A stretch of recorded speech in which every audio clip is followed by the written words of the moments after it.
Salam aleyküm aziz vatandaşlar, aziz yurttaşlar, Türkmenistan'dakiler, emmeniz, qoğumsunuz geçen Kurban bayramınız kutlu olsun deyişmiyalı. Emmenizi kutlayan nesip olsa indiki yıl şu vaxtlara hemmemiz bilece Kurban bayramları kutlamak Allah can nesip etsin. Hemmemize dileyen nesip olsa bütün Türkmen iline. Bu arada şu bizim bir ayal doğanımız şunu tutsağa diptiler. Dur Sultan. Şu 80 adamın içinde bir sahne kaldı şu tayda. Bizim uyamız. Şunun için ben Türkiye halkına yüzlenesim geliyor.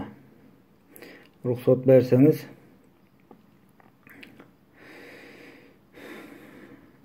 Selamünaleyküm Türkiye vatandaşları. Geçmiş Kurban bayramınız kutlu mübarek olsun.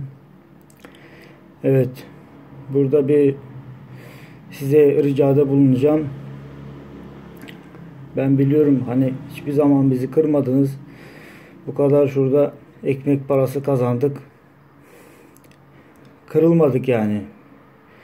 Hayatımız güzeldir yani, burada fena değil işte, kazanıyoruz. Yaşama devam ediyor ama bizim memlekette yani çok zor durumlar vardır şu an. Koronavirüs sebeple yani binlerce insanlar ölüyor şu an. O yüzden yani bizim Türkmen halkımız, buradakiler yani mecbur çıkacak. Herkes vatanı seviyor. Siz de vatanı seviyorsunuz, biz de vatanı seviyoruz. Herkes vatanı sevmeye bir şansı vardır yani. Hakkı vardır yani.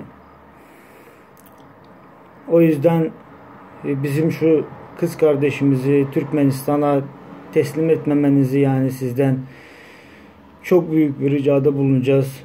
Ben gerçekten bütün Türkmen grajdanları, Türkmen halkının adından yani size rica ediyorum.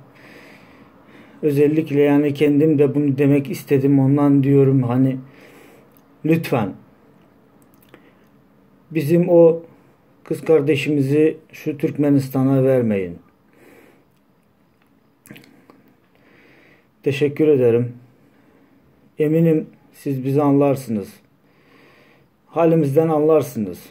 Çünkü her memlekette de böyle şeyler olmuş tarihte. Biz de atlatacağız inşallah. Az kaldı bu şeylere. Teşekkür ederim. Sağ olun, var olun.